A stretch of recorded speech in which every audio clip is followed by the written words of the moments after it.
Senator Sanders. Thank you, Mr. Chairman, for holding this important hearing. Mr. Mnuchin, welcome.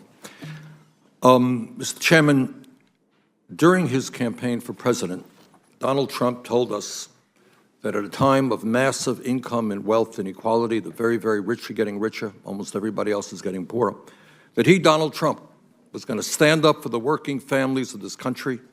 He was going to take on the establishment, and he was especially harsh on his words about Wall Street greed. He said he was going to drain the swamp. He said, and I quote, "We can't fix a rigged system by relying on the people who rigged it in the first place," end of quote. He said, "I'm not going to let Wall Street get away with murder. Wall Street has caused tremendous problems for us," end of quote. That's an exact quote from Donald Trump. He included language, pushed language into the Republican platform, which I happen to agree with, stating, quote, "We support reinstating the Glass-Steagall Act of 1933, which prohibits commercial banks from engaging in high-risk investment," end of quote. He said that he was the only person in America, the only one, who could take on the corrupt political and economic establishment. He said, quote, "We are going to send the special interest packing, and we are going to once again have a government of the people, by the people, and for the people," end of quote. Wow, those are really dramatic statements. Here we have a president who he was going to take on Wall Street. He was going to stand up for the working families of this country. And those words, no doubt, must have gotten the billionaire class really, really nervous, because he was saying all these things during the campaign. Unfortunately, as I think most Americans understand, all of those words of Donald Trump were never meant to be taken seriously.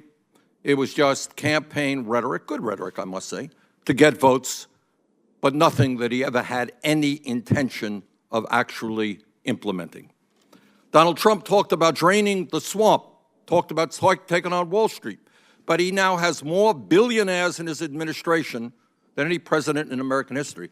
Funny way to take on the establishment by having more billionaires in your administration than any president in American history. His administration, this is the guy who's going to take on Wall Street, is filled with executive after executive from Goldman Sachs, one of the largest, the most powerful financial institutions on Wall Street. His chief economic advisor is Gary Cohn. Chief economic advisor Gary Cohn, who was the president of Goldman Sachs, and a man who received a $285 million severance package. His Treasury Secretary, and we're delighted that you're with us today, Secretary Mnuchin, worked at Goldman Sachs for 17 years. Mr. Chairman, one of the great scandals of our time, which is still impacting millions of Americans today, is that virtually every major Wall Street institution was involved in reckless, irresponsible, and illegal behavior, which led to the great crash of 2008, which caused massive unemployment in this country. People lost their homes, people lost their savings.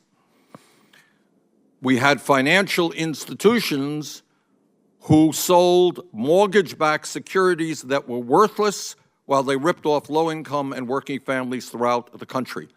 In fact, among virtually every other major financial institution, as a result of their illegal activities, Goldman Sachs alone paid a fine of more than $5 billion to the federal government.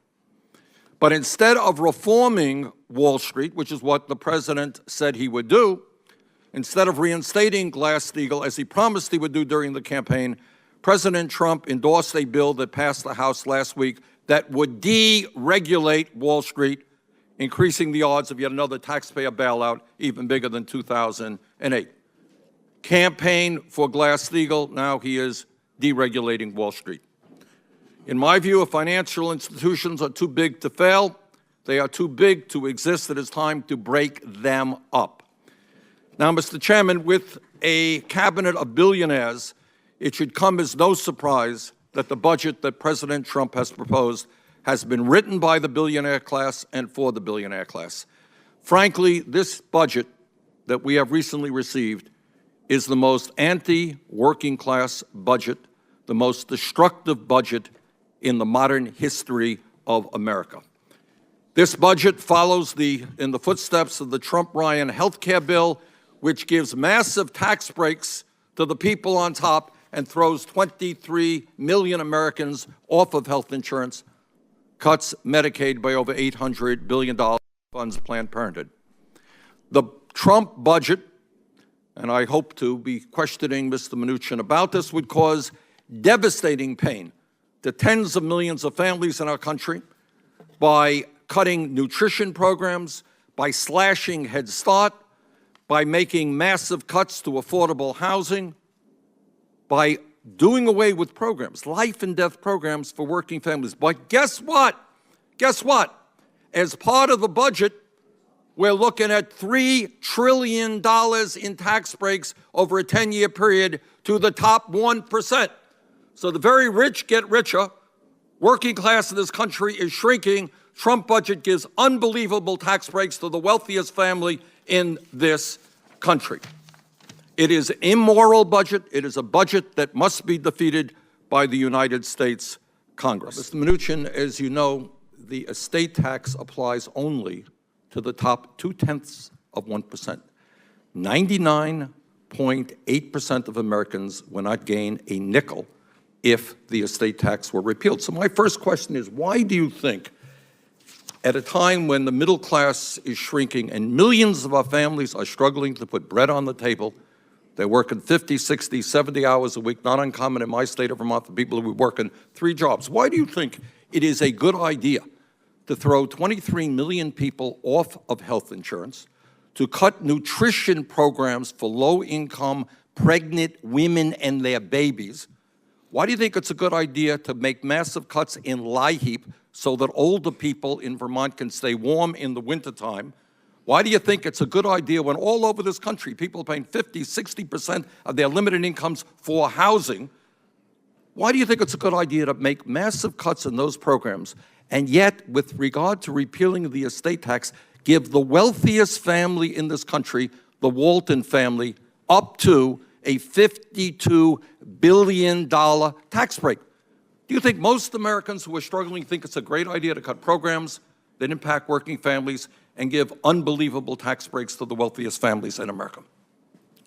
Well, thank you for your question. Let me first assure you that as part of tax reform, the president very much wants us to have a middle-income tax cut that's focused on spurring the economy.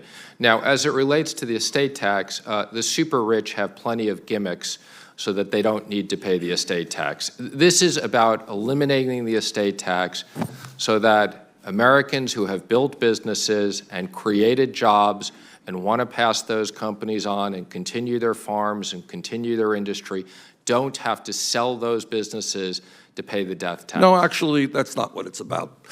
In fact, my good friend, Chairman Enzi, mentioned ranchers and farmers, and we're all concerned about it. Last study I saw thought that maybe 50 ranchers and farmers may be impacted. What this is really about, and we should be honest about it, is that people like the Koch brothers, second wealthiest family in America, have spent hundreds and hundreds of millions of dollars to get benefits like this.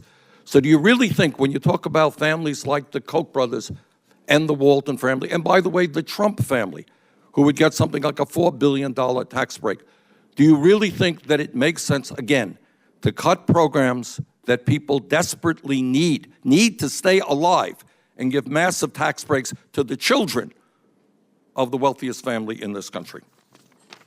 Well, I'm not going to comment on the specifics of the Waltons or the Kochs. I'm sure they've done plenty of estate planning, and they've both been very philanthropic in their charitable contributions. What this budget is about, and our tax reform is about creating 3% growth. And what this budget is about is sending a message that, one, the Trump administration believes we should have a balanced budget, and two, we've made very difficult decisions, and I understand some of those programs I agree with are quite worthy, but we've made very difficult decisions to fund the military to protect Americans. I apologize for interrupting. We just don't have a lot of time, so please accept my apology here. You made difficult decisions to give tax breaks to multi-billionaires and to cut programs for working families. I don't think those are difficult decisions. I think those are immoral decisions. Let me ask you another question. President Trump campaigned on the fact that he was going to take on Wall Street. He supported a 21st Century Glass-Steagall Act. That's what he said during the campaign. You just recently introduced a report on Wall Street reform. Can you tell me where I could find the establishment of a 21st Century Glass-Steagall Act, which would separate commercial banking from risky investment banking, something the president campaigned on? What page might I find? Okay, first of all, let me just comment that I think, as you know, I had the pleasure of traveling the country with the president during the campaign. I met with hundreds and hundreds of small and medium-sized businesses. During the campaign, we specifically said that we believed in a 21st century Glass-Steagall that was differentiated from what was the Republican Party view of Glass-Steagall. Well, let me get this right. I don't mean to interrupt you, Mr. Chairman. Well, but you are interrupting me. You're not letting me finish my comment. But I have very limited time, and what you're saying is that the language that Trump put into the Republican platform is not really the language that he believed in.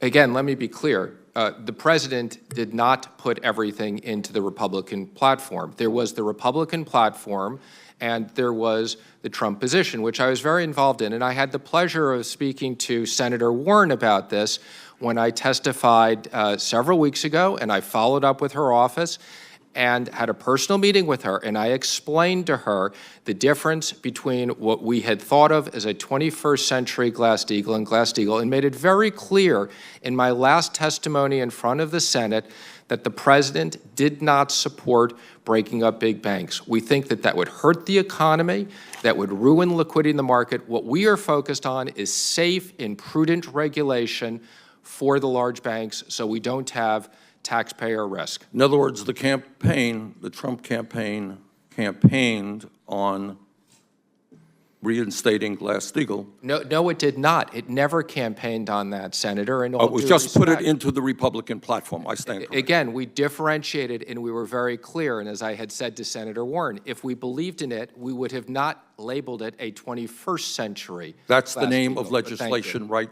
now in Congress, I understand as you that's know. hers, and that's an unfortunate coincidence. Right.